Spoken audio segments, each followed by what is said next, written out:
En el nombre del Padre, y del Hijo, y del Espíritu Santo. Amén. Ven, Espíritu Santo, llena los corazones de tus fieles y enciende en ellos el fuego de tu amor. Envía, Señor, tu Espíritu, y todas las cosas serán creadas. Y renovarás la faz de la tierra. Oh Dios, que has instruido los corazones de tus fieles con la luz del Espíritu Santo, danos gustar lo recto según el mismo Espíritu y gozar siempre de sus consuelos. Por Jesucristo nuestro Señor. Amén. Santa María, Madre de Dios, sede de la sabiduría. Ruega por nosotros. San José, Ruega por nosotros. en el nombre del Padre, y del Hijo, y del Espíritu Santo. Amén. Hemos concluido en la clase pasada con la presentación, exposición y análisis del discurso de apertura de la segunda sesión conciliar hecho por Pablo VI en el año 1963. Recordemos que este discurso lo hemos leído y analizado bajo un ángulo formal preciso, que es el de entender la finalidad del Concilio Ecuménico II del Vaticano, según la mente de los papas que lo convocaron y presidieron, a saber, Juan XXIII y Pablo VI. Y la investigación de este tema es relevante para poder, en confrontación con la definición de lo que es un concilio ecuménico en general y de los fines primarios de los concilios ecuménicos, entender si y hasta dónde el Concilio Ecuménico II del Vaticano es, en sentido propio, un concilio ecuménico, y de qué clase. Este es el problema que hemos planteado al origen de este curso, y porque es el tema, digamos así, de la existencia del concilio, inseparable, desde luego, del de su esencia, su índole, porque no se trata, como hemos dicho ya, de saber si existió un hecho histórico llamado Concilio Ecuménico II del Vaticano, eso no es disputable, sino cuál es la índole de ese hecho histórico, y sobre todo esclarecer esa índole teológicamente. Nos queda, antes de sacar una conclusión general, hacer algunas precisiones sobre el pensamiento de Pablo VI en orden a los fines del concilio, ¿no? El tema de la cuádruple finalidad que expone en el discurso, 4 objetivos que son, recordemos, el primero, la toma de conciencia acerca de qué es la Iglesia; el segundo, la renovación o reforma de la Iglesia; el tercero, la unidad entre la Iglesia Católica y los otros cristianos; y el cuarto, el diálogo con los hombres de nuestro tiempo o con el mundo. Quiero hacer 2 añadidos al análisis del discurso que sirven para profundizar el mismo tema sin la pretensión de ser exhaustivos. No se trata acá de entender en su conjunto el pensamiento de Pablo VI, sino simplemente bajo este punto temático particular que es la finalidad del Concilio Ecuménico II del Vaticano.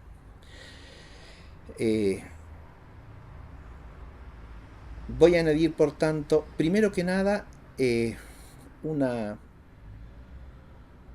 precisión que es más bien un cotejo, una comparación, pero una comparación que me parece sumamente relevante, sobre todo para quien quiera profundizar en esta temática, y es que el esquema de ese discurso aparece claramente retomado, pero al mismo tiempo reelaborado con una diferencia importante en la primera encíclica de Pablo VI, que es la encíclica Ecclesiam Suam. La encíclica fue dada por Pablo VI en Roma en la fiesta de la Transfiguración de Nuestro Señor, o sea, el 6 de agosto de 1964, o sea, prácticamente un año después del discurso. Y refleja, por lo tanto, una versión posterior y más decantada o madurada de las mismas cuestiones. Por eso, quien quiera profundizar en esa visión de los 4 objetivos o fines podrá hacerlo estudiando esta encíclica. Pero dije que hay una diferencia en el enfoque, porque los 4 objetivos se transforman en la encíclica en 3. El primero sigue siendo la toma de conciencia acerca de qué es la Iglesia. El párrafo que encabeza esa temática en la encíclica se inicia así: creemos que se trata de una obligación para la Iglesia de hoy el hecho de profundizar en el conocimiento que ha de tener de sí misma. Es el mismo objetivo que ha planteado en el discurso. De la lectura de este tema en la encíclica surge con claridad el carácter propiamente teológico de ese fin que ya hemos señalado al hacer el comentario del discurso.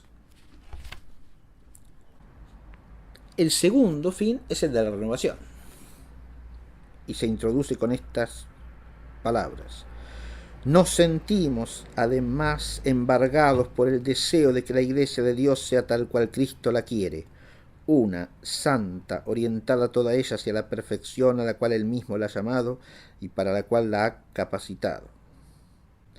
Siendo como es perfecta en su concepción ideal en el pensamiento divino, la Iglesia debe tender también a la perfección en su expresión real, en su existencia terrena.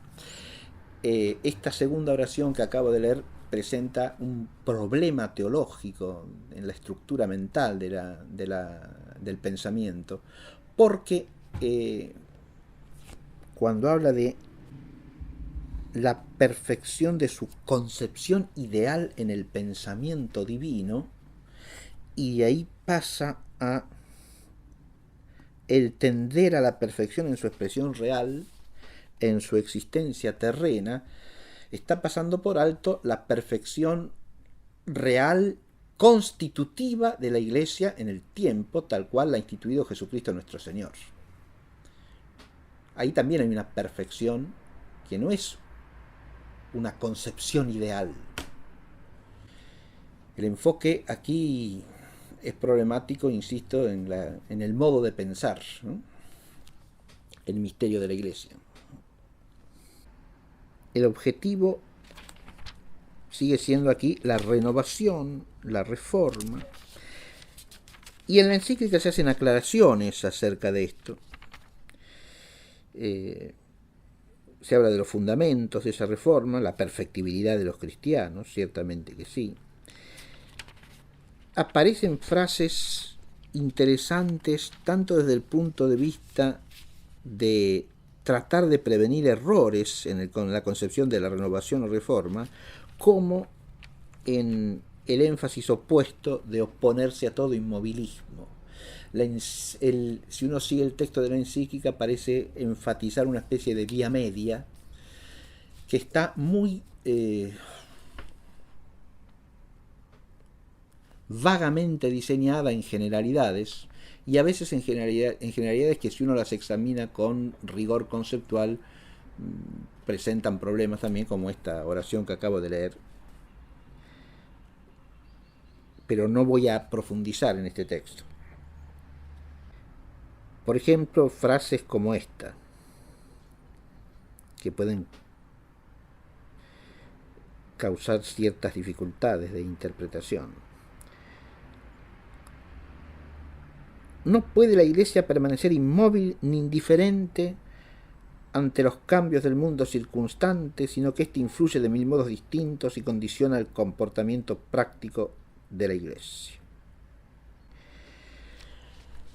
Esto es una expresión que incurre en ese tipo de criterios, marco, vagos a que acabo de hacer alusión. ¿Por qué? Porque esto que dice, lo releo: no puede la Iglesia permanecer inmóvil ni indiferente ante los cambios del mundo circundante. Es una afirmación que, tal cual está hecha, resulta totalmente opinable. Pertenece a las proposiciones dialécticas o discutibles, diríamos. ¿Por qué? Porque dice, fíjate, primero que nada, que confunde retóricamente dos problemas. Porque al decir no puede permanecer inmóvil ni indiferente, está confundiendo dos cuestiones. Una es la de la mutabilidad o inmutabilidad de la Iglesia, y otra es la de la advertencia o inadvertencia por indiferencia de la realidad circundante. Son dos cosas claramente distintas. Y digo que las confunde retóricamente, y ahí viene la peligrosidad de la frase y la potencialidad de del malentendido en la frase. ¿Por qué? Porque si se pasa inadvertidamente del no ser indiferente a los cambios circundantes a la necesidad de cambiar, se está haciendo un paralogismo. Es una falacia encubierta por la unificación retórica de dos cuestiones distintas. Primero que nada, la de lo mutable o inmutable es una cuestión diferente de la de entender o no entender, diferenciar o no, ser atento o no ser atento a los cambios que se producen en el mundo.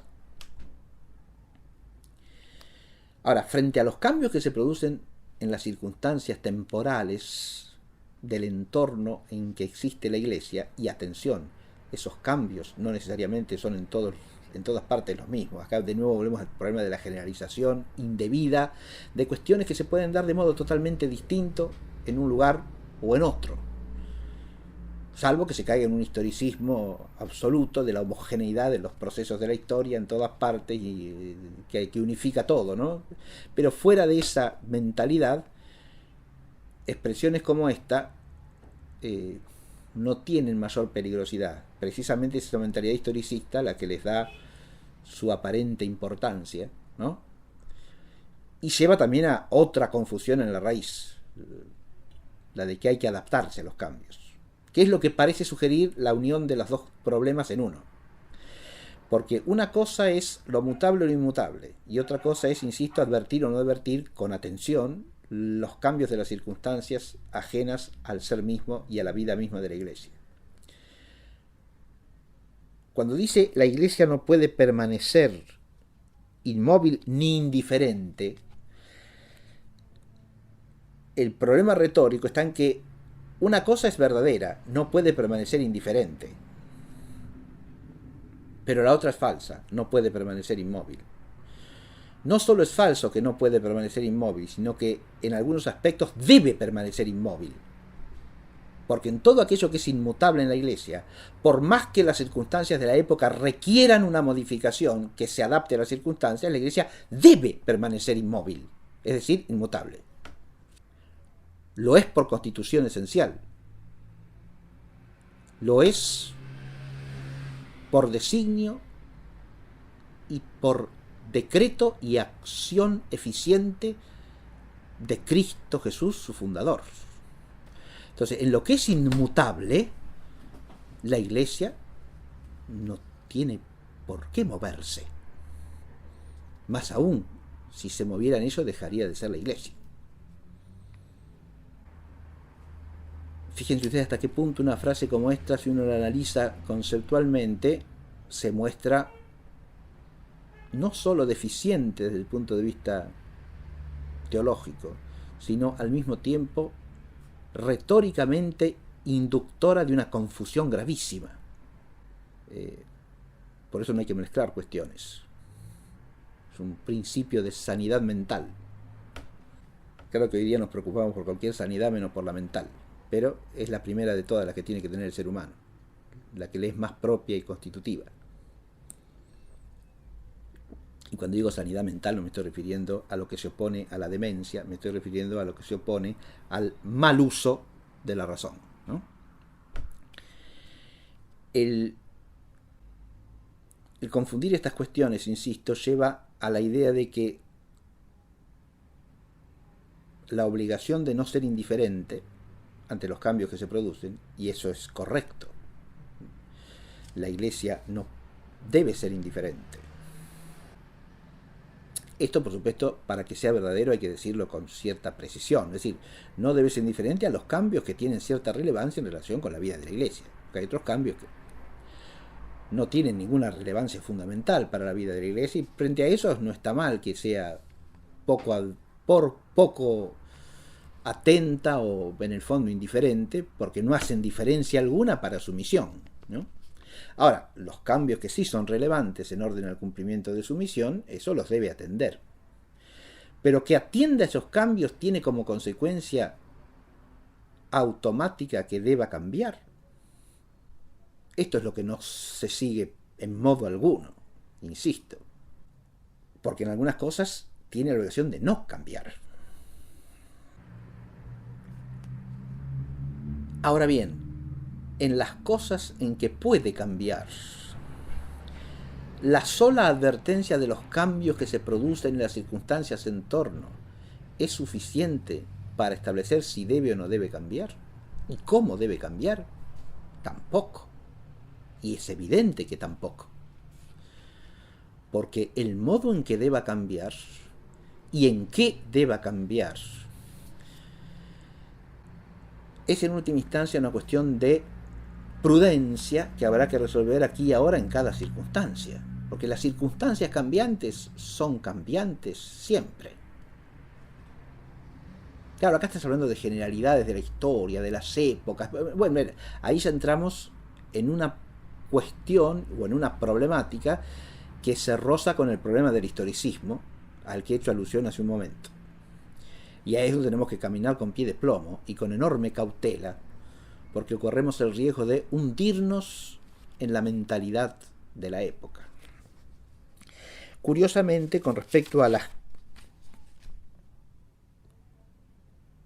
deformidades posibles de la tarea de limpiar y rejuvenecer el rostro de la Iglesia, la encíclica hace alusión a lo que podrían ser peligros, ¿no? El conformismo con el entorno, la adaptación sin más al entorno, y con ello el peligro de caer en el naturalismo, en el relativismo, en la tendencia a suprimir todo esfuerzo. Es interesante que haga estas advertencias, estas cautelas, porque de hecho, fácticamente, todos estos peligros aquí apuntados se darán, por lo menos con toda claridad, en el posconcilio, y hay que estudiar si no se dan también en algunos aspectos del concilio. Este adaptacionismo, este conformismo al mundo, que es el error, y leo lo que dice aquí, ¿no? Es una concepción errónea, según el Papa Pablo VI, de la Reforma, el que se basa en creer que la reforma de la Iglesia, ahora leo, debe consistir en la acomodación de sus sentimientos y de sus costumbres a los del mundo. Hoy es muy fuerte la atracción que ejerce la vida profana. El conformismo les parece a muchos cosa sana, además de inevitable. Quienes no están sólidamente enraizados en la fe y en la práctica de la ley eclesiástica creen con facilidad que ha llegado el momento de adaptarse a la concepción profana de la vida como si ésta fuese la mejor, como si fuese la que un cristiano puede y debe hacer suya. Este fenómeno de la adaptación se advierte tanto en el campo filosófico que fuerte es la sugestión de la moda, incluso en el terreno del pensamiento, que tendría que ser autónomo y libre, y solo ambicioso y dócil ante la verdad y ante la autoridad de los auténticos maestros, cuanto en el campo práctico, donde resulta más incierto y difícil marcar la línea de la rectitud moral y de la conducta práctica correcta. Más difícil, salvo en los principios, habría que aclarar, ¿no? El naturalismo amenaza con frivolizar la genuina conciencia cristiana. El relativismo, que todo lo justifica y todo lo juzga de igual valor, atenta contra el carácter absoluto de los principios cristianos. La tendencia a suprimir todo esfuerzo, toda incomodidad en el vivir habitual, tiene por inútilmente fastidiosas la disciplina y la ascesis cristiana. Acá tenemos una serie de advertencias que van contra una interpretación de la reforma conciliar que de hecho es la más común después del concilio. Ahora, esto lo dice Pablo VI después de haber dicho lo que analicé en la frase anterior. Mientras la frase que analicé induce a la confusión, que posibilita y facilita el adaptacionismo, ahora se advierte contra el adaptacionismo. Pero inmediatamente que se advirtió contra el adaptacionismo, ahora viene lo que sugería de alguna manera la frasecita que confunde las dos cuestiones. Pero todo esto, esta crítica de hecho de una falsa concepción de la reforma, pero todo esto ahora viene, sí, por un lado, pero todo esto está muy lejos de significar que en nuestra opinión consista la perfección en la inmovilidad de las formas de que la Iglesia ha ido revistiéndose a lo largo de los siglos. Frase que lanzada así, sin precisar a qué formas se refiere y cuáles son mutables y cuáles no lo son, deja todas las cautelas anteriores en un peligro próximo de naufragio. Ni tampoco es que consista en hacerse refractaria a los acercamientos y a los contactos con las formas de hoy, siempre que sean aceptables. Siempre tendremos presente como verdadera pauta programática aquella palabra ya famosa de nuestro venerado predecesor Juan XXIII de feliz memoria, aggiornamento. La hemos confirmado ya como criterio directivo del Concilio Ecuménico y lo seguiremos recordando así, como si fuese un estímulo continuo para la creciente vitalidad de la Iglesia, para su capacidad siempre despierta de escrutar los signos de los tiempos y para su agilidad juvenil de probarlo todo y quedarse con lo que es bueno. Primera a los Tesalonicenses 5:21. Tenemos acá un ejemplo. Yo dije, en la Constitución de la Reforma trata de establecer una vía media, ¿no?, entre un reformismo desbocado y un inmovilismo. Pero al leer las frases nos queda más bien la impresión de una especie de dualidad que no termina de definirse, más que el de un medio virtuoso propuesto. Porque de la advertencia contra las formas erróneas de concebir la reforma pasa inmediatamente a un discurso contra el inmovilismo, en el cual no se hace salvaguarda alguna del principio de la inmutabilidad de lo inmutable, ni tampoco del principio prudencial de que a menos que uno tenga certeza de que lo que va a proponer como innovación es mejor, no tiene derecho a cambiar nada, aunque eso sea mutable. Hay dos principios acá que tendrían que estar expuestos con toda claridad al hablar de una reforma en la Iglesia que sea sana y recta. El primero, distinguir en la Iglesia lo que es mutable de lo que es inmutable. Y eso hacia la esencia misma de la Iglesia.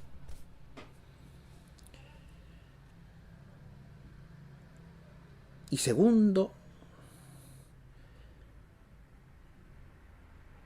advertir que lo mutable, no por ser mutable, debe ser cambiado.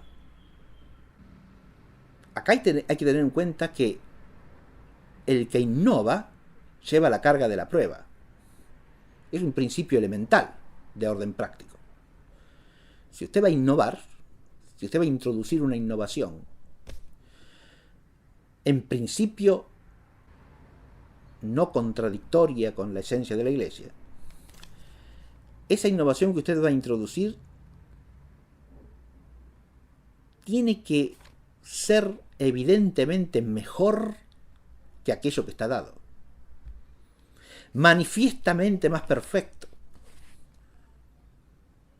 porque si no, se está arriesgando a cambiar o a modificar lo mejor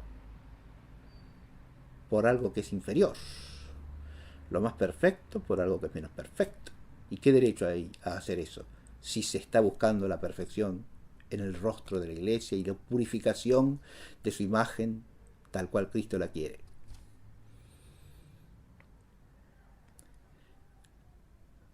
La idea de que lo mutable debe ser cambiado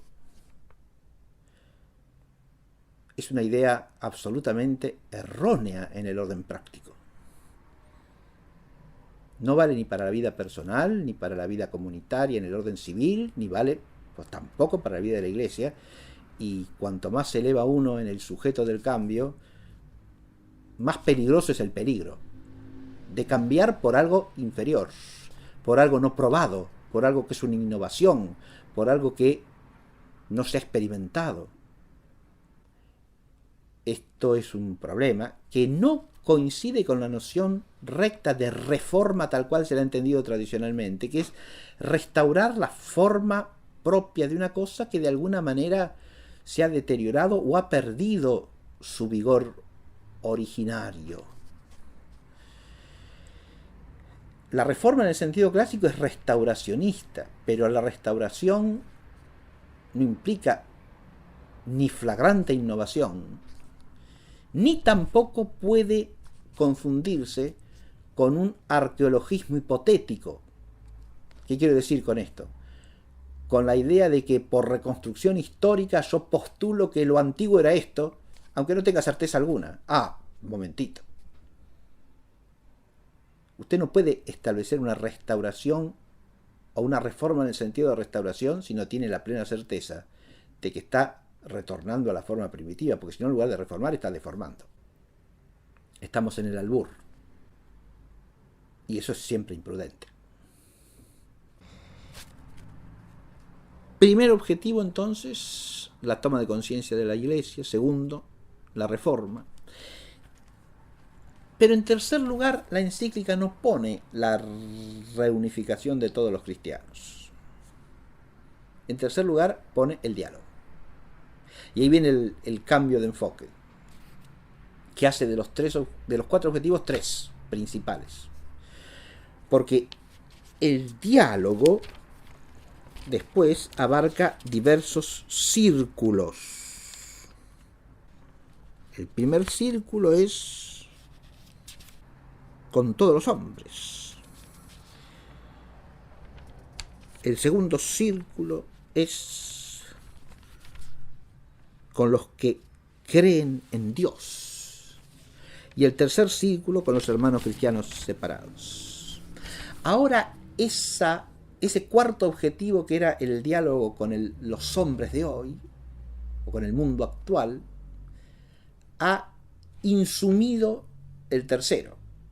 Es decir, lo que era el cuarto objetivo, ahora abarca el tercero también, que ha quedado incluido en la perspectiva del diálogo. Uno puede detenerse un momentito a pensar cuál es el significado de este cambio, si tiene alguna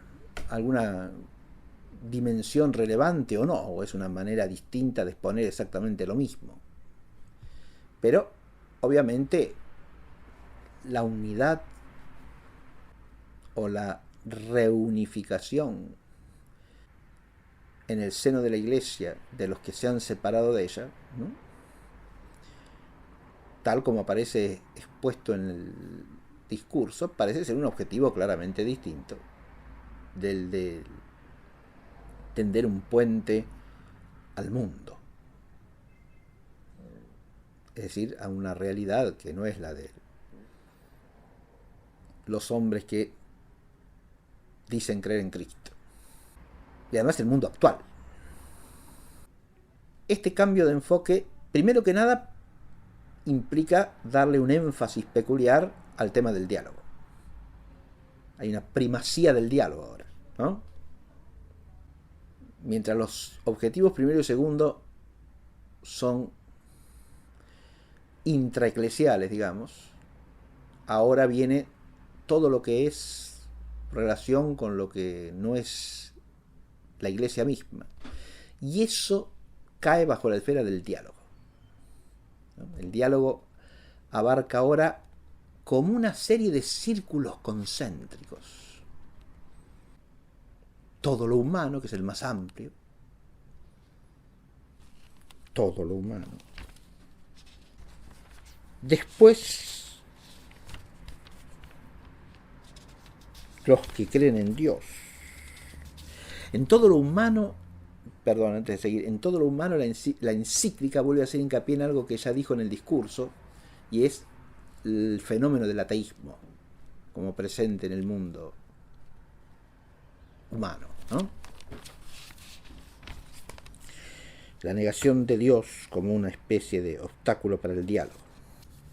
Y lo otro en que hace hincapié es el diálogo por la paz. Esto del diálogo por la paz sí lo voy a leer.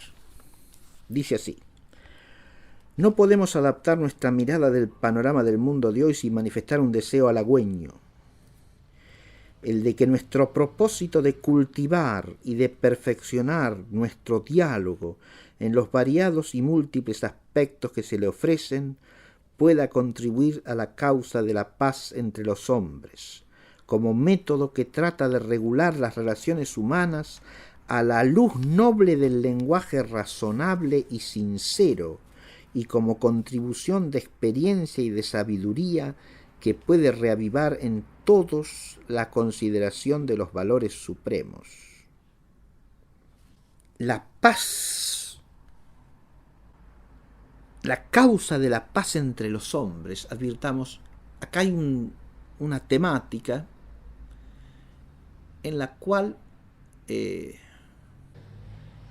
el texto de la encíclica hace hincapié, como la de la dificultad del ateísmo para el diálogo.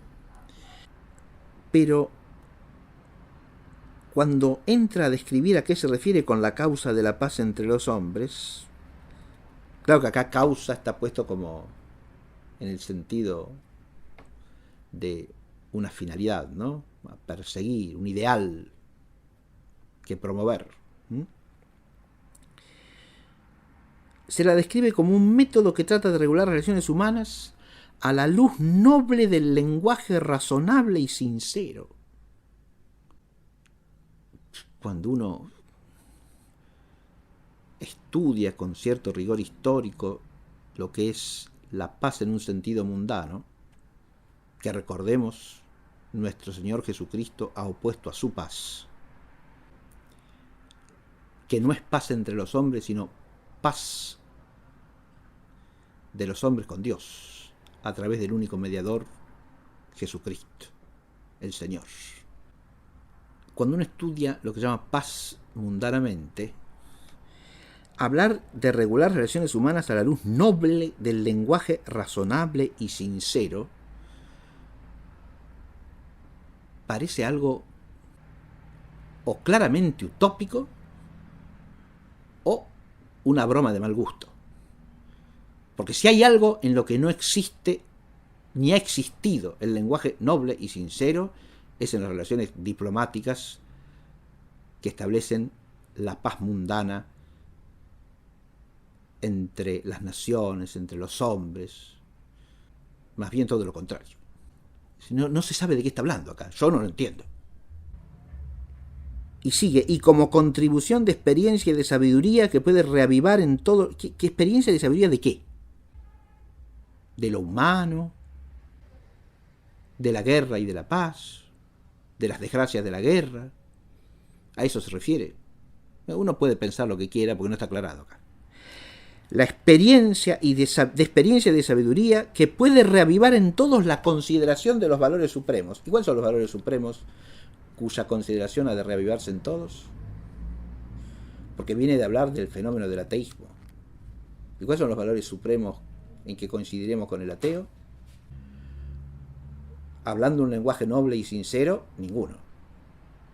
Porque valor supremo dice alusión al bien sumo, primero que nada, y es en lo que no coincidiremos con el ateo. Y en base a eso, cómo la experiencia y la sabiduría contribuirán a renovar en todos el sentido de los valores supremos. ¿De qué valores supremos se habla? Es una frase retórica, sin contenido objetivo alguno. Salvo que uno entienda por valores supremos los valores supremos del mundo material, en que los hombres pueden coincidir simplemente por utilitarismo rastrero, pero no otra cosa. Incluido en eso la misma paz temporal, que a veces es cualquier cosa menos noble y verdadera. La apertura de un diálogo como quiere ser el nuestro, desinteresado, objetivo, leal, habla por sí misma a favor de una paz libre y honesta. Excluye fingimientos, rivalidades, engaños, traiciones. No puede dejar de denunciar como delito y como ruina la guerra de agresión, de conquista o de predominio. Y no puede dejar de extenderse desde las relaciones en el vértice de las naciones a las del cuerpo de las naciones mismas y a las bases bien sociales, familiares, individuales, para difundir en cada institución, en cada espíritu, el sentido, el gusto y el deber de la paz. Todo este discurso que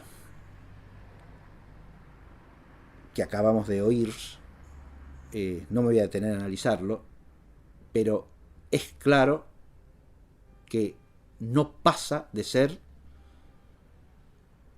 un discurso más bien diplomático, y hasta, me atrevo a decir, palabrerío diplomático, y no otra cosa.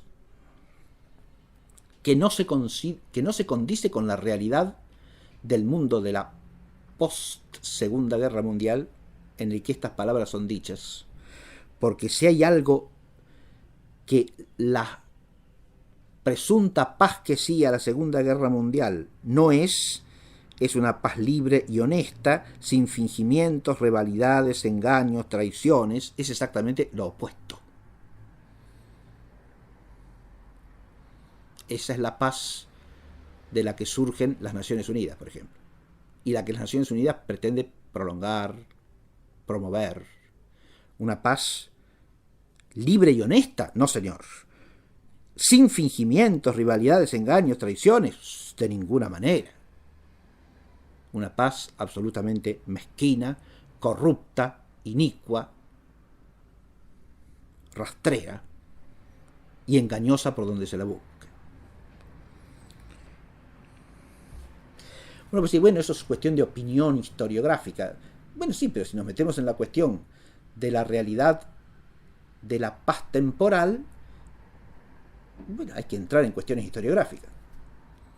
Y si hablamos de los medios para promover la paz humana en el orden temporal, hablamos de nuevo de cuestiones que son de la diplomacia, del mundo de las relaciones entre las naciones, y eso tiene montones de aspectos opinables, ¿sí?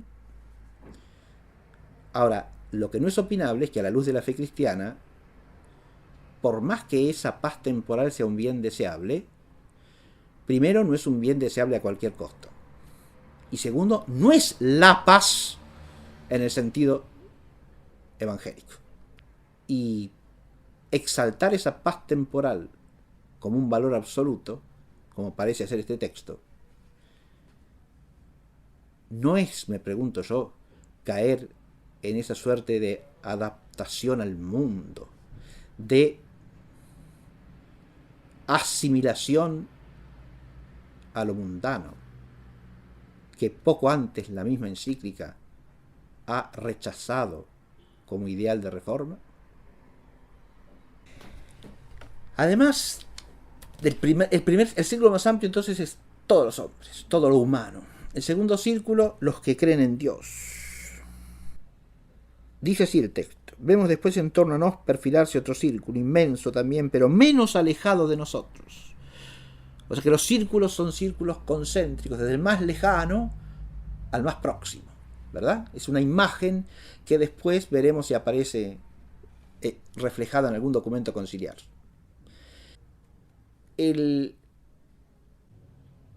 primer círculo del diálogo, todo lo humano. El segundo es es sobre todo el de los hombres que adoran al Dios sumo y único, a quien también nosotros adoramos.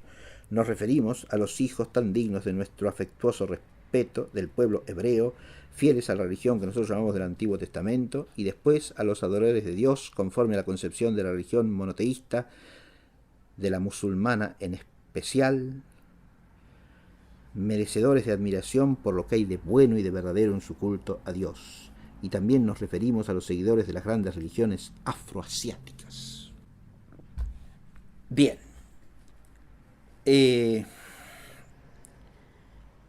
Este segundo círculo está descrito en estas expresiones que acabamos de oír, pero resulta un círculo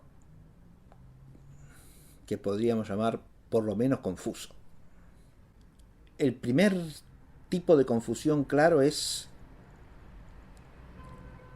la no distinción entre aquellos que hablan de un único Dios a partir de la versión bíblica y los que hablan de un único Dios o un Dios supremo a partir del recto uso de la razón y con mayor o menor mezcla de error. Es decir, hay un monoteísmo revelado y hay un monoteísmo que es fruto del ejercicio de la recta razón a partir de las cosas dadas a la experiencia humana, ¿no? Que conocemos racionalmente, naturalmente, y a partir de las cuales podemos llegar a cierto conocimiento y a un conocimiento certero de la existencia de un único Dios como causa primera de todas las cosas distintas de él. Esa es lo primero que no parece acá claramente distinguido en el párrafo que acabo de leer. Pero lo segundo es que tanto en uno como en otro caso cabe la corrupción de la religión, porque en el monoteísmo bíblico cabe la corrupción de negar la revelación misma acerca del Dios único. ¿Qué es lo que hacen los dos grupos mencionados en la encíclica? Porque cuando dice nos referimos a los hijos tan dignos de nuestro afectuoso respeto del pueblo hebreo, fieles a la religión que nosotros llamamos del Antiguo Testamento, está usando una expresión más que confusa, errónea. Porque los hebreos fieles a la religión del Antiguo Testamento son los que reconocieron a Cristo como verdadero Dios, como Dios y hombre, como Mesías, como Redentor de la humanidad, como Pedro, Andrés, Santiago y Juan. Esos son los hebreos fieles a la religión del Antiguo Testamento. Los que negaron a Cristo, y lo siguen negando hasta el día de hoy, no son hebreos fieles a la religión del Antiguo Testamento, son hebreos infieles a la religión del Antiguo Testamento. Porque rechazaron la manifestación que al llegar la plenitud de los tiempos se realizó con la venida del Mesías anunciado por los profetas. Profetas que eran sus profetas y cuyos anuncios ellos conocían. De modo que el desconocimiento de Cristo como Señor, como Dios nuestro y Señor nuestro, convierte a esos hebreos, a los que rechazaron el misterio de Cristo, en infieles a la religión del Antiguo Testamento, no en fieles a la religión del Antiguo Testamento. La fidelidad, que es continuidad de la religión del Antiguo Testamento, es la religión del Nuevo Testamento. De modo que desde un punto de vista teológico, esta denominación es totalmente errónea.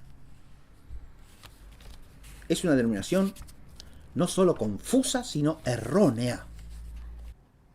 Dice, nos referimos a los hijos tan dignos de nuestro afectuoso respeto del pueblo hebreo, fieles a la religión que nosotros llamamos del Antiguo Testamento. Si con esto quiere describir al judaísmo anticristiano, está usando una expresión absolutamente errónea. Y después a los adoradores de Dios conforme a la concepción de la religión monoteísta, de la musulmana en especial. Ahora, de nuevo, el Islam es una derivación de la religión bíblica, pero igualmente infiel que el judaísmo. De hecho, las raíces históricas del Islam parecen estar en grupos cristianos negadores de la divinidad de nuestro Señor Jesucristo y consecuentemente también del misterio de la Santísima Trinidad, que es el Dios vivo y verdadero. Dice que los adoradores de Dios conforme a la concepción de la religión monoteísta, de la musulmana en especial. La religión musulmana es monoteísta al modo de lo que puede serlo un conocimiento natural de la existencia de Dios. Ciertamente que no. Ahora vuelvo a la primera falta de distinción, porque es relevante para este caso. El Islam hace pie en el monoteísmo bíblico, pero lo mismo que el judaísmo anticristiano, lo hace rechazando la plenitud de la revelación. Es decir, negando la culminación del dato revelado acerca de Dios, que es el misterio de la Santísima Trinidad, en que Dios se manifiesta a sí mismo. Y junto con esa negación está la negación de la divinidad del Hijo que se ha hecho carne. De nuevo, nos encontramos aquí ante una curiosa ausencia de categorías de análisis que tienen raíz en la propia escritura y que atraviesan toda la tradición cristiana, ¿no? Porque lo que se da en el judaísmo negador de Cristo y en el Islam negador de Cristo, y ambos negadores de la Santísima Trinidad, es infidelidad, rechazo de la fe bíblica en su plenitud, de la cual se toman algunos elementos, pero se descartan los elementos que podemos llamar fundamentales. Porque si hay dos pilares que son la base de toda la fe cristiana, que es la fe en la revelación divina, son la fe en la Trinidad Santísima y la fe en que uno de la Trinidad, el Hijo, se encarnó para salvar a los hombres. Este misterio de la fe es precisamente lo que tanto el judaísmo como el Islam rechazan. Y uno no puede menos de preguntarse si el modo de hablar aquí, que viene a ser como una especie de aplicación del criterio del diálogo, respeta incluso esa idea de un modo de hablar sincero, noble, leal y sin fingimientos y sin oscurecimiento y tergiversación de la verdad, que si es necesario en el orden de la paz temporal o de las relaciones diplomáticas para la paz temporal, mucho más lo es cuando se trata de comunicar el Evangelio. Cuando luego sigue diciendo, y también nos referimos a los seguidores de las grandes religiones afroasiáticas. Ahí obviamente ya no está hablando de un monoteísmo que parte de la revelación, sino de un monoteísmo de orden natural, racional, en la medida en que se dé, y hay que ver hasta dónde se da, en religiones del Asia o del África, o de Oceanía también, o de América. De manera que se trata allí de tradiciones humanas cuyo monoteísmo puede ser riguroso, y hay que ver si hay alguno que lo sea, o puede ser una aproximación al monoteísmo, ¿sí?, con la idea de un Dios originario supremo, o de un Dios supremo en el orden, pero también siempre, como ha dicho la tradición cristiana, con cierta mezcla de error, ¿no? Porque lo hallado humanamente, aunque sea la verdad, puede serlo con cierta contaminación de error en el camino. El mismo texto dice a continuación lo siguiente: naturalmente que no podemos compartir estas diversas expresiones religiosas y que no podemos mostrarnos indiferentes como si todas fuesen iguales. Y acá tenemos una clara expresión de rechazo del indiferentismo religioso. La voy a releer, ¿eh? Y no podemos mostrarnos indiferentes como si todas fuesen iguales, y como si autorizasen a sus fieles a no buscar si Dios mismo ha revelado la manera limpia de todo error, perfecta y definitiva como Él quiere ser conocido, amado y servido.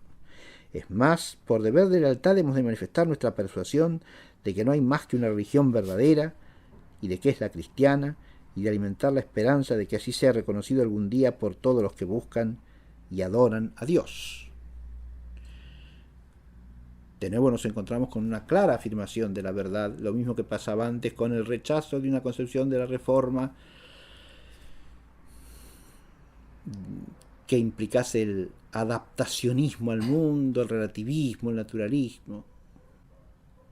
Sin embargo, una vez dicho lo que acabamos de decir, dice: pero no queremos regatear nuestro respetuoso reconocimiento a los valores espirituales y morales de las diversas confesiones religiosas no cristianas.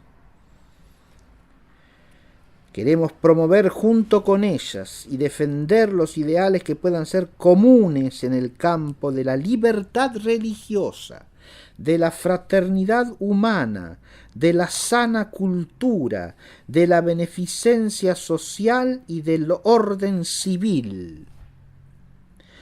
Ahora, después de haber afirmado el rechazo del indiferentismo, curiosa y paradójicamente, se establece una suerte de indiferentismo práctico, porque pareciera que todas las religiones son indiferentes a todas estas cosas que acaba de nombrar, empezando por valores espirituales y morales. Son los mismos en todas. Claro, dice, no queremos regatear nuestro respetuoso reconocimiento a los valores espirituales y morales de las diversas confesiones religiosas no cristianas. Ya la misma expresión conlleva un elemento de confusionismo. No voy a hacer aquí la historia de la filosofía o ideología de los valores, pero el concepto de valor, por oposición al concepto de bien, entraña ya en su origen, en los autores que primero lo postulan, un elemento de subjetivismo y de relativismo antropocéntrico que desconoce la primacía del ser, de la verdad y del bien objetivos. Por eso hablar de valores es siempre problemático, a menos que se aclare cada vez que se usa la palabra en qué sentido se la usa. Porque es una manera de sumergirse así de un solo impulso, como quien se tira de cabeza a la pileta, en el confusionismo. Valores espirituales y morales.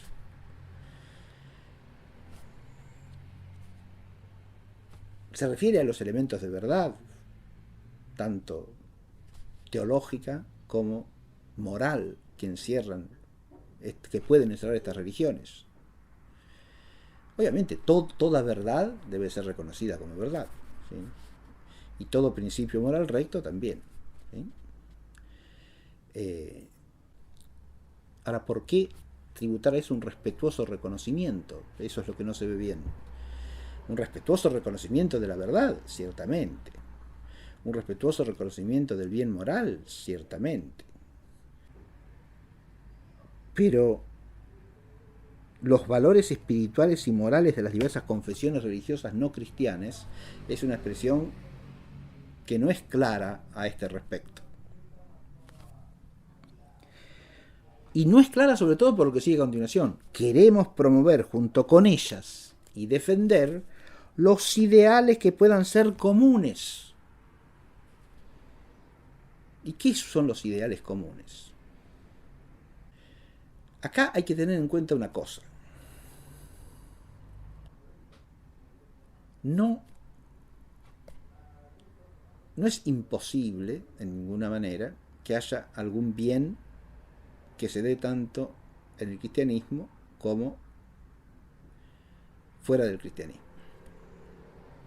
Por ejemplo, el conocimiento de una verdad que es naturalmente cognoscible y que también está revelada. O el amor de un bien que es de orden natural, bien, y que puede ser querido tanto por el cristiano como por el no cristiano. Pero saltar de ahí a la perspectiva de una promoción de la defensa de ideales en común es un tránsito que no se sigue racionalmente. ¿Y por qué no?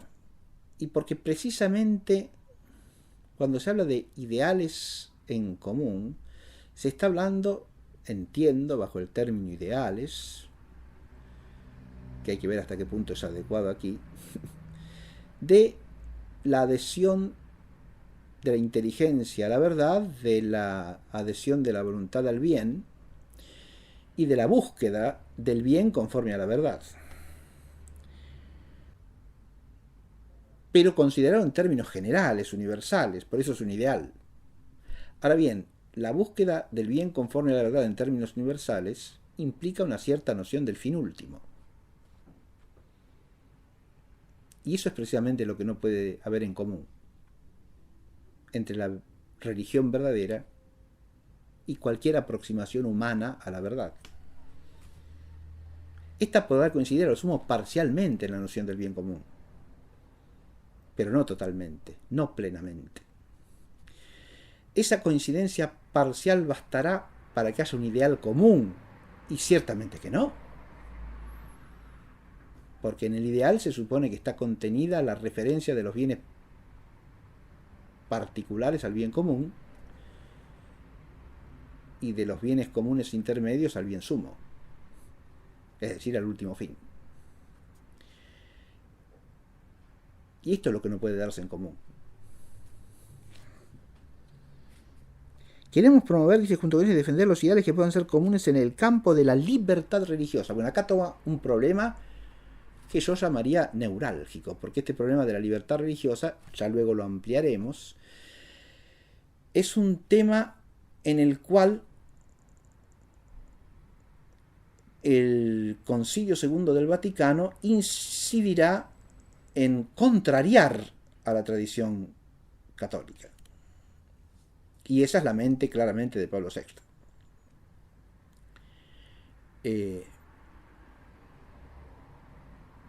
Cuando se habla de libertad religiosa, se está hablando de algo que la Iglesia, desde fines del siglo XVIII en adelante, hasta mediados del siglo XX,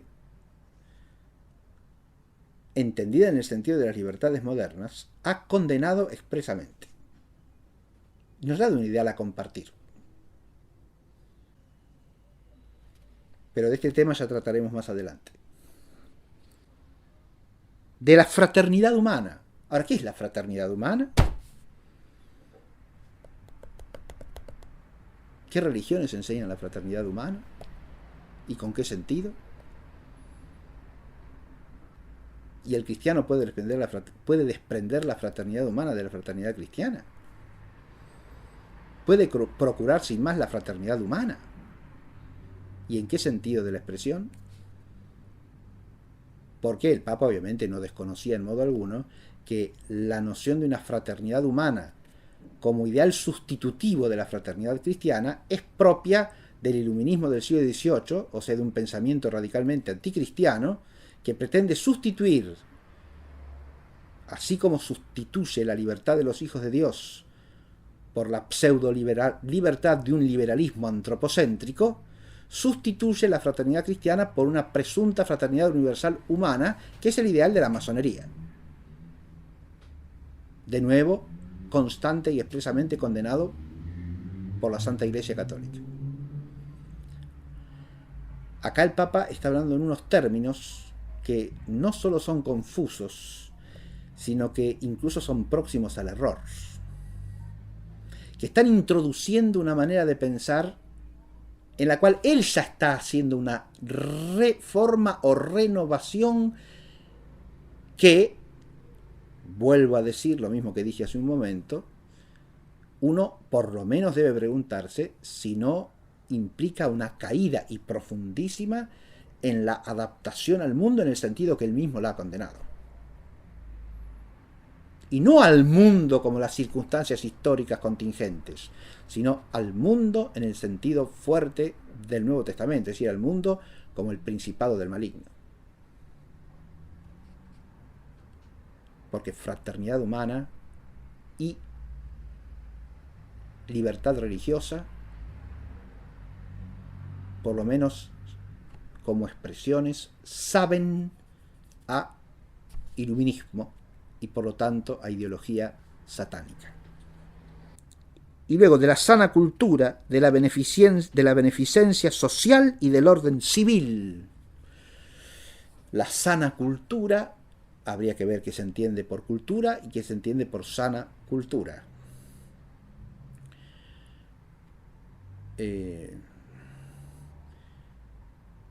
Al analizar el texto de la Gaudium et Spes nos encontraremos con una descripción de la noción de cultura y ya trataremos de ese asunto más adelante.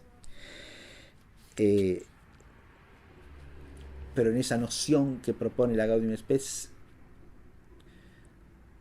parecen integrarse confusamente la noción amplia, lata, diríamos así, antropológico-cultural de cultura, con la noción estricta, rigurosa, que deriva de la paideia griega y de la humanitas latina. De la beneficencia social. Acá entramos en una expresión que hay que ver en qué sentido se lo entiende, ¿no? En el sentido de una filantropía material, o en el sentido etimológico auténtico de hacer el bien en la sociedad, lo cual de ninguna manera puede integrar a miembros de distintas religiones, porque precisamente la concepción del bien es lo que varía. Y sobre todo del bien social. Todas estas maneras de hablar, hasta tal punto son de procedencia iluminista y masónica, que dichas en el contexto en que son dichas, uno también tiene que preguntarse si para el año 1964 algún musulmán, por ejemplo, o algún budista o algún hindú podía sentirse reconocido en estas expresiones en alguna manera, o si las podía entender como compatibles con su religión y hasta qué punto, porque si no, el intento del diálogo ya queda frustrado desde las expresiones mismas. ¿Con quién establecen diálogo estas expresiones? Con la tradición islámica, por ejemplo. Más bien parecen incompatibles con la tradición islámica. Todas estas expresiones. Admitamos por lo menos que para la tradición islámica, que sigue vigente ampliamente en muchos países islámicos, hoy día la predicación del Evangelio es inaceptable desde el punto de vista del bien social. el proselitismo cristiano, incluso según la ley coránica, está penado por la ley con pena capital. Eso es la tradición islámica. Lo que quiero decir es hasta qué punto estas expresiones, en todo caso, son una adaptación al mundanismo iluminista que, lejos de permitir un diálogo sincero entre las religiones, apartan a la religión verdadera, profunda y radicalmente, de un diálogo posible, en la medida en que lo sea, con otras religiones. Es una cuestión que hay que plantearse seriamente esta, porque si para que el Islam entre en diálogo desde esta perspectiva tiene que desislamizarse, todo el diálogo es un majestuoso fraude teatrero que no tiene nada que ver con la realidad. Si para que el cristianismo y el Islam desarrollen cierto diálogo, el cristianismo tiene que descristianizarse y el Islam desislamizarse, entonces ya no es un diálogo entre el cristianismo y el Islam. Es la apariencia de un diálogo entre el cristianismo y el Islam, forjada en virtud ¿de qué? De la desvirtuación y corrupción tanto de la fe cristiana como del Islam. Se acabó el diálogo, y sobre todo el diálogo honesto, leal y noble. El tercer círculo del diálogo son ahora los hermanos cristianos separados. Es decir, todo el ámbito del cristianismo cismático y herético. Aquí es donde cambia la perspectiva de la encíclica respecto del discurso. Esto que era el tercer objetivo en el discurso, distinto del diálogo con el hombre actual y con el mundo, ahora queda incluido en el diálogo. Acá hay un párrafo que quiero destacar, y dice así. Empiezo un poco antes, donde leemos: pero hemos de decir también que no está en nuestras manos el poder transigir en punto a la integridad de la fe y a las exigencias de la caridad. Adivinamos desconfianzas y resistencias a este propósito, el propósito de la unidad. Pero una vez que la Iglesia ha tomado como tarea propia, ahora sí leo lo que me parece necesario analizar, la de recomponer el único rebaño de Cristo, no cesará de seguir adelante con toda paciencia y con todo respeto. No cesará de mostrar cómo las prerrogativas que mantienen alejados a los hermanos separados no son fruto de ambición histórica o de especulaciones teológicas fantásticas, sino que derivan de la voluntad de Cristo y que, comprendidas en su verdadero significado, redundan en beneficio de todos, en la unidad común, en la libertad común, en la plenitud cristiana común. Esto está dicho de las prerrogativas de la Iglesia Católica, por supuesto. La Iglesia Católica no dejará de capacitarse y de hacerse digna con la oración y con la penitencia de la anhelada reconciliación. Esta afirmación clara de la validez objetiva de las prerrogativas de la Iglesia Católica, ¿no? Es muy oportuna para descartar toda clase de ecumenismo de unificación en el sentido protestante. Más adelante leemos: hemos de subrayar con gozo y con esperanza, venerables hermanos, que este variado y amplísimo sector de los hermanos separados está todo él como sembrado de fermentos espirituales que parecen prestarse a futuros y consoladores avances en el proceso de su reincorporación a la única Iglesia de Cristo. Queremos implorar el soplo del Espíritu Santo sobre el movimiento ecuménico. Queremos repetir cuánta fue nuestra emoción y cuánto nuestro gozo por aquel encuentro lleno de caridad y esperanza renovada que tuvimos en Jerusalén con el patriarca Atenágoras. Queremos saludar con respeto y con reconocimiento la presencia de tantos representantes de las iglesias separadas en el Concilio Ecuménico Vaticano II. Queremos asegurar una vez más que miramos con atento y sagrado interés hacia todos los fenómenos espirituales caracterizados por el problema de la unidad que anima a personas y grupos y a comunidades de viva y noble religiosidad. Con amor y con reverencia saludamos a todos estos cristianos con la esperanza de que cada vez mejor en el diálogo de la sinceridad y del amor nos sea dado promover con ellos la causa de Cristo y de la unidad por Él querida para su Iglesia. Aquí la tensión dualista aparece desde otra perspectiva, ¿no? Se ha hecho hincapié en la necesidad de que la Iglesia Católica sostenga sus prerrogativas, defienda el primado del sucesor de Pedro. Y frente a eso, ¿de qué se habla? Y bueno, se plantea un panorama que podríamos llamar optimizante, por lo menos, si no idílico, de fermentos en el mundo de los cristianos separados, de elementos que tienden a la unidad. Y al referirse a eso, hace referencia nada más y nada menos que al movimiento ecuménico. Cuando el movimiento ecuménico, desde el punto de vista histórico, no es otra cosa que un obstáculo radical a la reincorporación de cismáticos y herejes a la unidad católica, porque el movimiento ecuménico es un remedo anticatólico de la unidad de la Iglesia, una santa, católica y apostólica.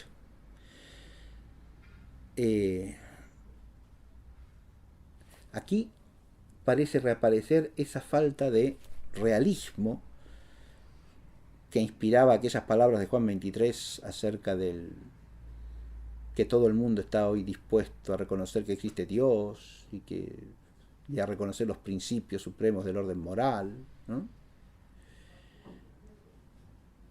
Acá el optimismo se aplica al mundo de los cristianos separados.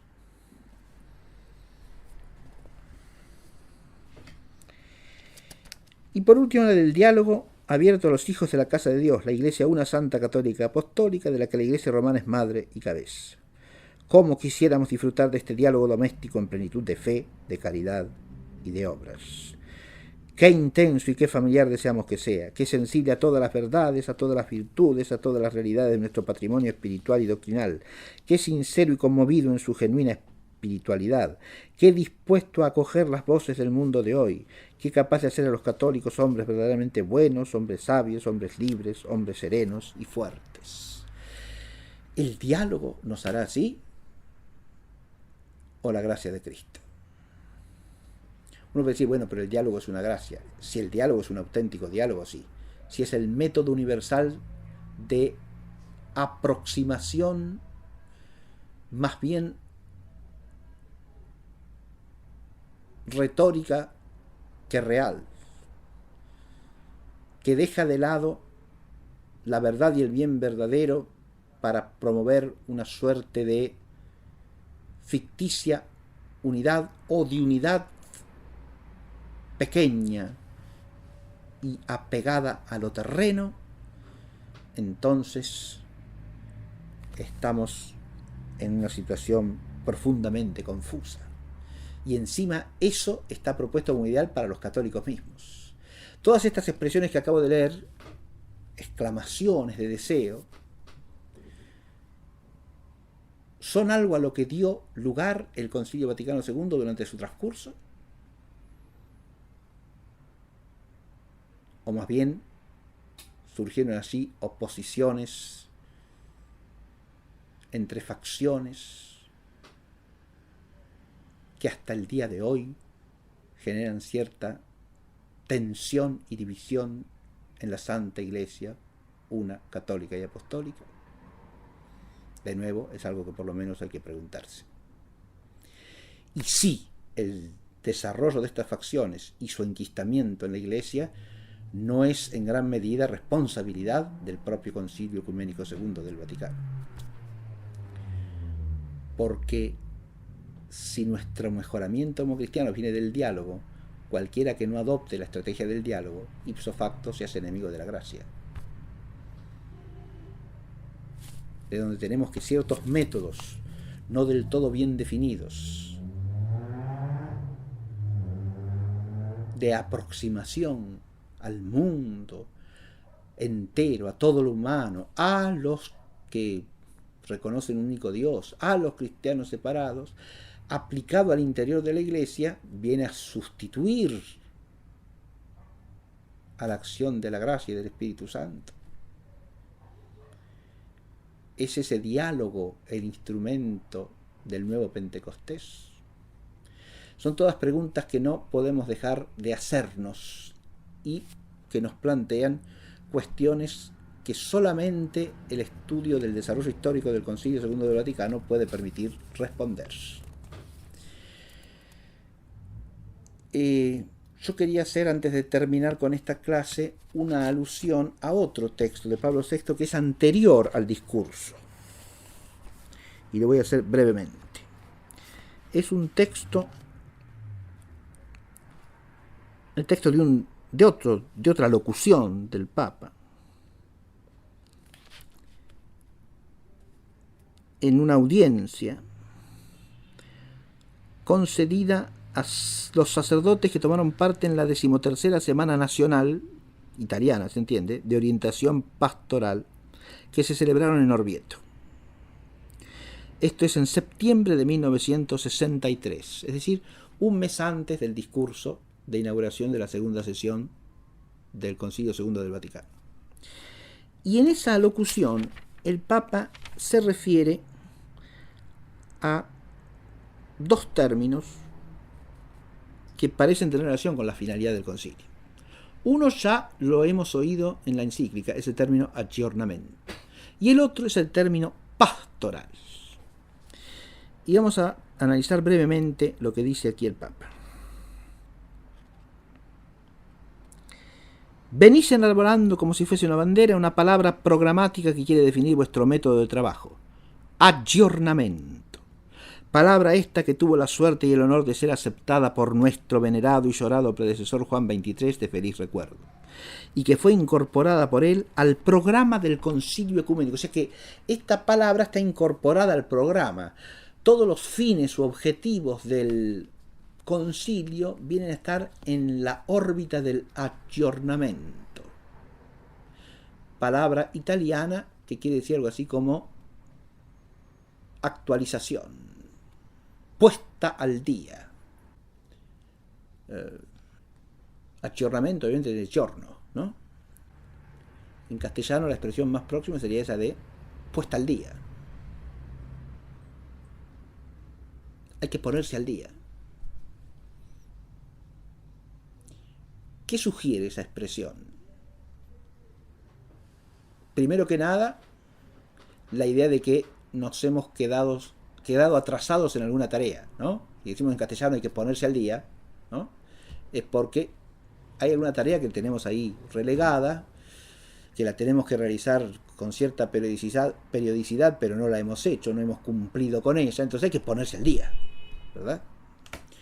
O hay un conjunto de informaciones que tendríamos que haber recibido y no las hemos recibido, entonces hay que ponerse al día, ¿no? Actualizarse en el sentido de ponerse al día quiere decir eso, ¿no? Reparar el defecto de cosas que debieron haber sido hechas, pero no han sido hechas. Pero también tiene otro matiz, que es el que refleja la palabra castellana actualización. Ponerse al día es también no quedar históricamente retrasado, no quedar fuera de lo que es propio del tiempo actual. Actualizarse es ya no ponerse al día, sino estar al día. Estar al día, que quiere decir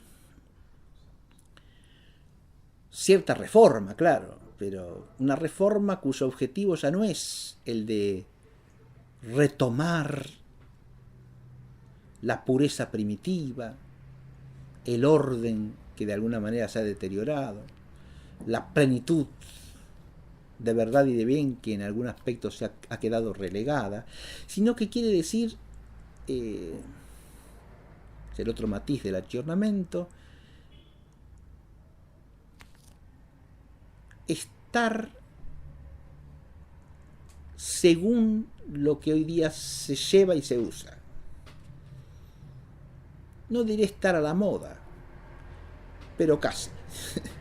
Porque el estar a la moda es estar actualizado. Y hay modas en todas las cosas. Como dice el mismo Papa en la encíclica, hasta en el pensamiento filosófico. Ahí lo dice para rechazar ese adaptacionismo a las modas pasajeras. Pero acá el término es elogiado. Hay que defender el aggiornamento. El aggiornamento, dice, ha quedado incorporado al programa del Concilio Ecuménico.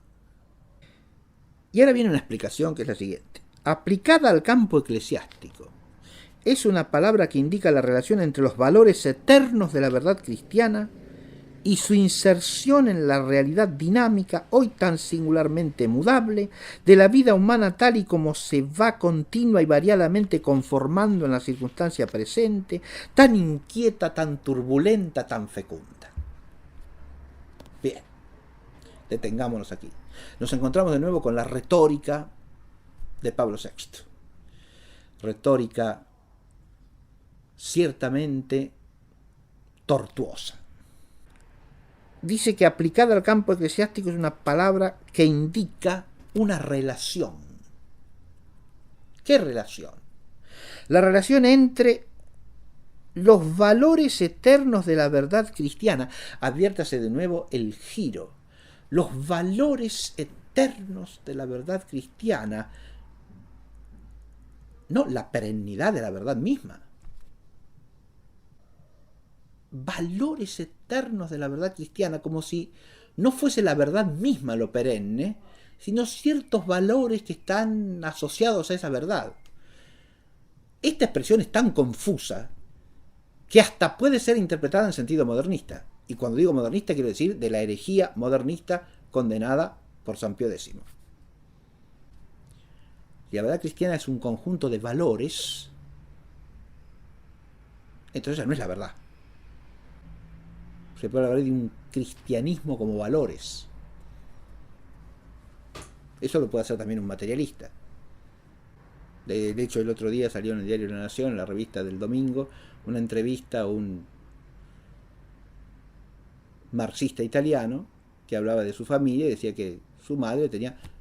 en su familia se refieren ciertos valores cristianos. Me refiero a la honestidad, la honradez, el ser trabajador, etcétera, etcétera. Son valores cristianos, claro. Valores cristianos quiere decir, ¿qué son los valores cristianos? Usted con esa expresión puede aludir a cualquier cosa. Aun cuando esté totalmente desprendida de la verdad de la fe. Entonces, que acá el Papa hable de la eternidad de los valores cristianos es una cosa ciertamente, por lo menos, confusa. Ese es uno de los términos de la relación. ¿Y el otro cuál es? El otro es su inserción en la realidad dinámica.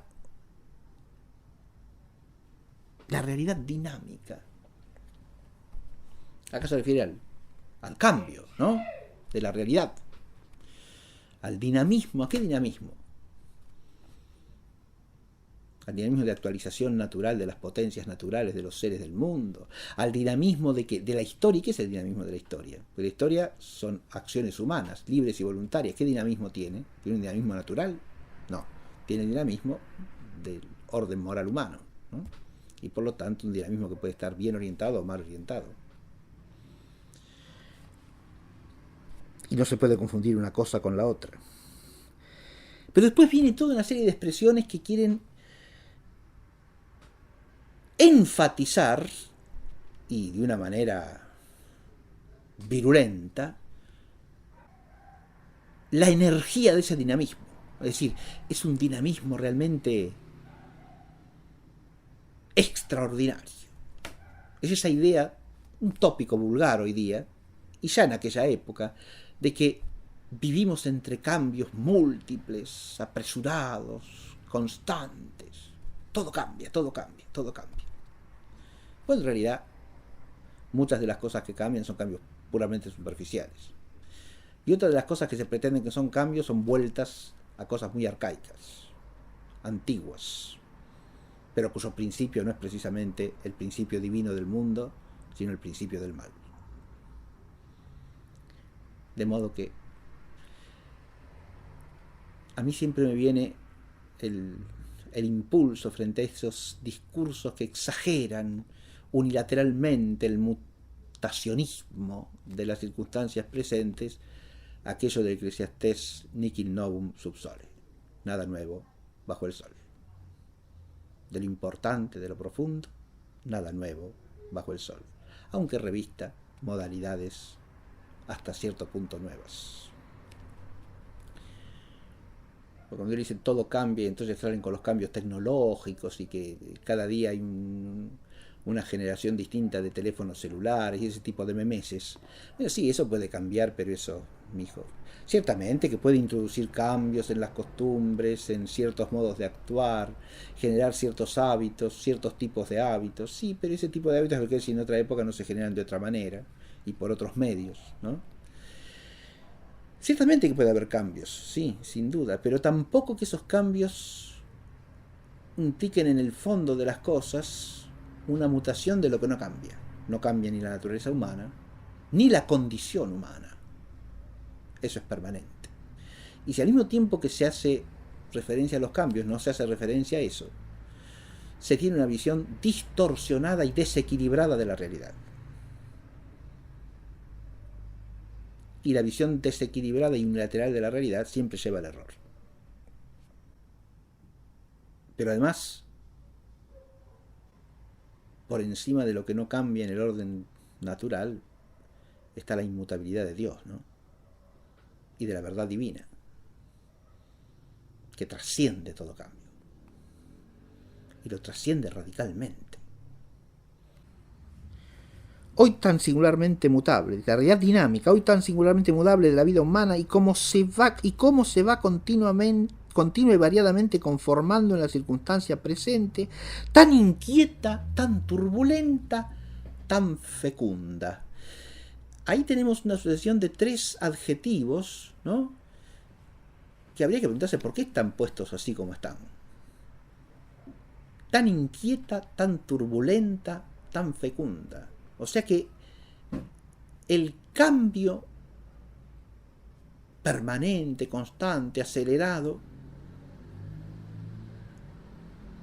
es creador de una situación altamente inquieta, turbulenta y fecunda. O sea que la inquietud y la turbulencia son fecundas. Eso viene a querer decir. Son tres adjetivos ordenados así de casualidad. Se podría haber dicho cualquier otra cosa. Tan caótica, tan destructiva, tan desorientadora. Esa circunstancia cambiante constantemente, tan confusa, tan abigarrada, tan generadora de despistes, de extravíos, de incertezas ficticias, etcétera, etcétera. Pero no, se dice tan inquieta, tan turbulenta, tan fecunda.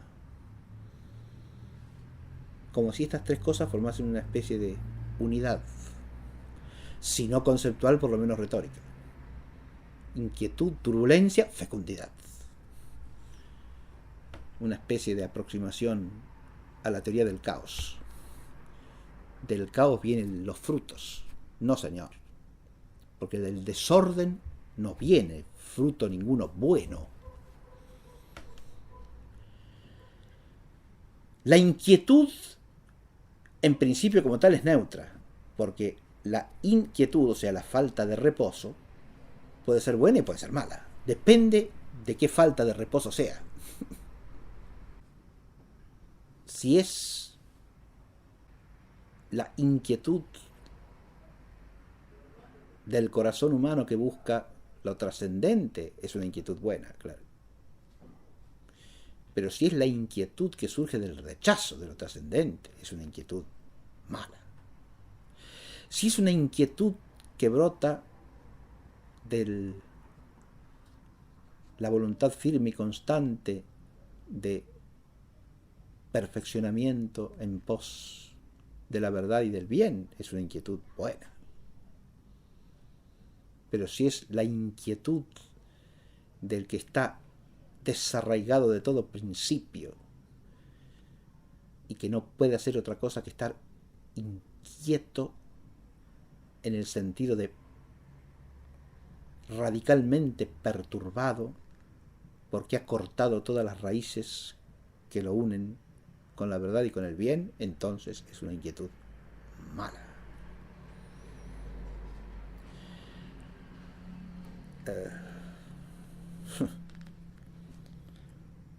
Una es la inquietud del que está buscando la verdad, pero otra es la inquietud del que por odio a la verdad está permanentemente masticando su propio error.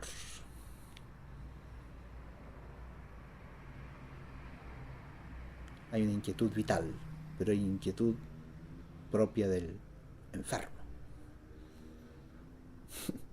Y son inquietudes claramente distintas.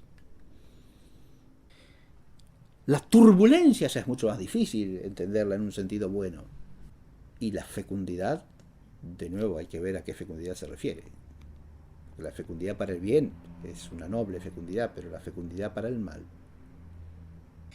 es la palabra que subraya el aspecto relativo y experimental del misterio de la salvación.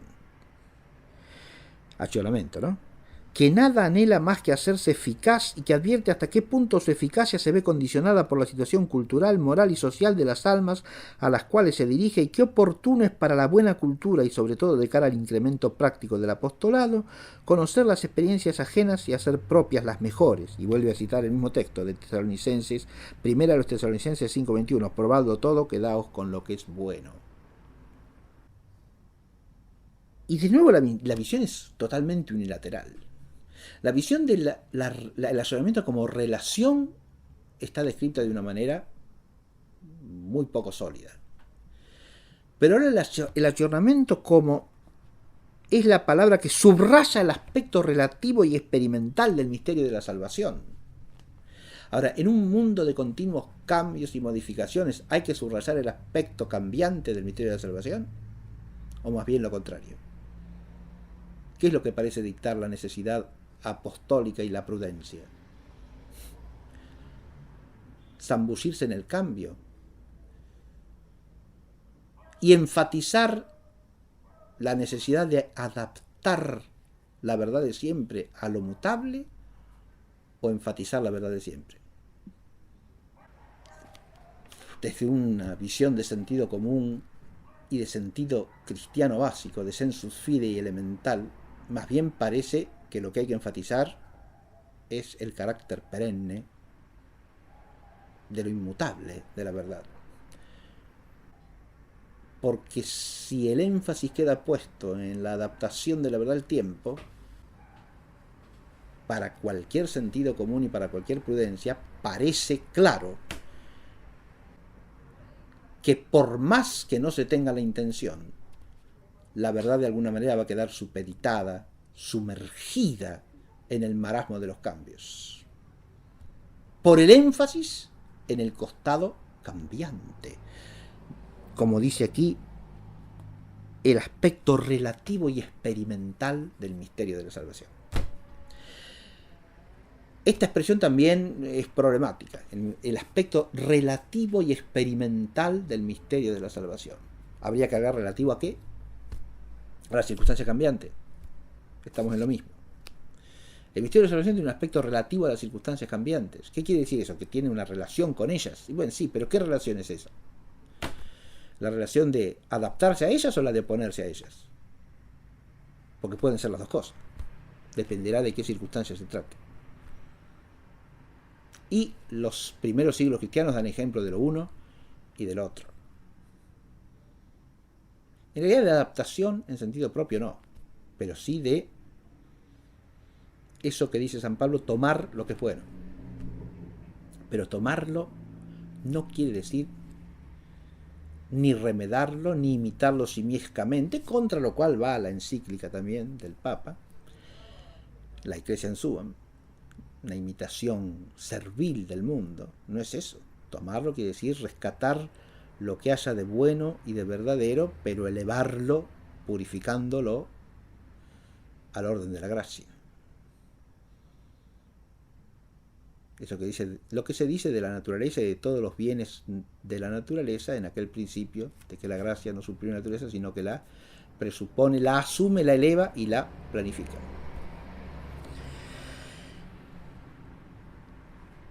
Pero no quedaos con lo que es bueno como si lo bueno del mundo, al ser asumido cristianamente, fuese lo mismo. Ah, no. Precisamente no. Y mucho menos que el costado experimental y relativo signifique, de nuevo, una especie de necesidad constante de adaptación a las circunstancias, ¿no? Es la palabra que encierra el temor de los hábitos ya superados. Ahora la retórica se hace negativa. Empieza a descartar las cosas contra las que va la palabra aggiornamento. ¿Y cuáles son esas cosas? El temor de los hábitos, la palabra que encierra el temor de los hábitos ya superados. A los hábitos ya superados hay que temerles, porque son algo malo, ¿no? Hábitos ya superados. ¿De qué se trata eso? ¿Qué son los hábitos ya superados? El orden cristiano de la sociedad, por ejemplo, será un hábito ya superado. La cristiandad será un hábito ya superado. Son hábitos ya superados. De los cansancios que retrasan, de las fórmulas incomprensibles, de las distancias neutralizadoras. Uno puede también preguntarse si de las fórmulas incomprensibles es una especie de proyección freudiana con respecto al propio discurso, o lo que sería mucho peor, y que es lo que parece ser real, una especie de descalificación de formas de hablar que estarían incurriendo en lo que acaba de decir, son hábitos ya superados, cansancios que retrasan, distancias neutralizadoras,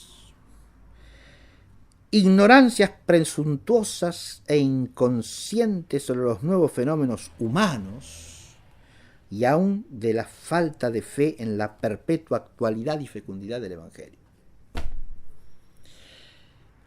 Acá el discurso entra en una vía retórica de descalificación de cualquiera que no esté con el aggiornamento, y usa una serie de expresiones que pueden usarse como instrumento de descalificación en contextos muy diversos y por gentes muy distintas, que a cualquiera que haga alguna crítica, por razonable y profunda que sea, a la idea de aggiornamento, quedará incluido en alguno de estos dicterios, de estos anatemas. Porque el espíritu del Vaticano II, según sus fines, no es condenar, pero acá hay expresiones condenatorias. No de errores contrarios a la fe, sino de actitudes que al Papa se le ocurre descalificar. Esto es de una gravedad extrema y de una falta de solidez moral alarmante. Porque todas estas expresiones, sin excepción, son motes descalificadores de fácil circulación y de muy fácil aplicación mezquina y ruin. Es como una especie de breve diccionario de insultos descalificadores o de murmuraciones descalificadoras. Pero tanto la contumelia como la murmuración están entre los pecados graves.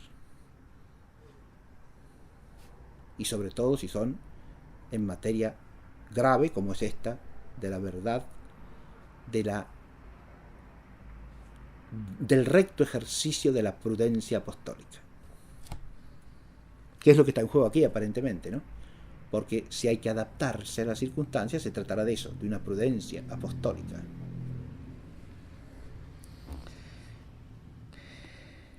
Es una palabra que puede parecer obsequio servil a la moda caprichosa y fugaz, al existencialismo que no cree en los valores objetivos y trascendentes y que solo ansía la plenitud subjetiva de cada instante, pero que sabe atribuir al acontecer veloz e inexorable de los fenómenos en los cuales se desarrolla nuestra vida la debida importancia, y hasta trata de tener en cuenta la recomendación del apóstol, aprovechando bien el tiempo porque los días son malos.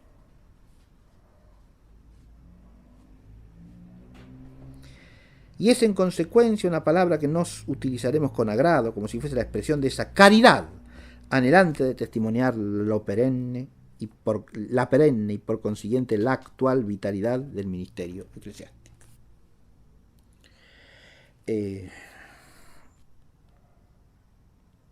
Aquí tenemos una directriz entonces que abarca los diversos propósitos del concilio, que es la del aggiornamento. Directriz diseñada de una manera poco clara y cargada de retórica descalificadora para la actitud opuesta. Fíjese que cuando digo esto estoy hablando de una cosa que no solo es ajena a los fines intrínsecos de un concilio ecuménico, sino que hasta nos lleva al terreno de hasta qué punto el concilio viene a ser usado como un instrumento de imposición de una estrategia ideológica, creándose pseudo-anatemas y pseudo-pecados. Será un pecado no ayornarse, porque va contra la caridad. Será una actitud antievangélica no ayornarse, porque el que rechaza el aggiornamento rechaza la perpetua actualidad y fecundidad del Evangelio.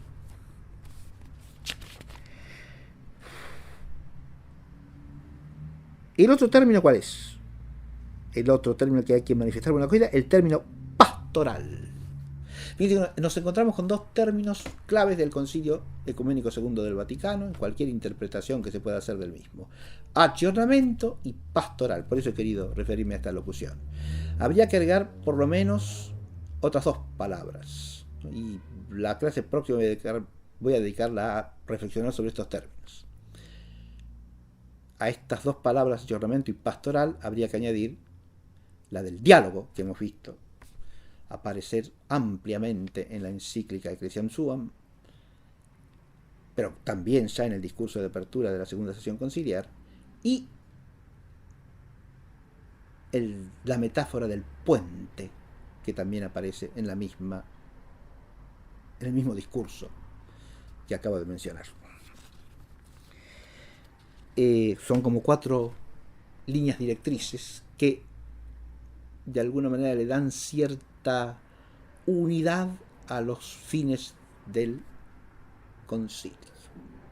El término aggiornamento, el término pastoral, el término diálogo y el término puente. Como de estos términos nos ocuparemos en la clase próxima, podemos aquí dar por concluida la presente. En el nombre del Padre, y del Hijo, y del Espíritu Santo. Amén.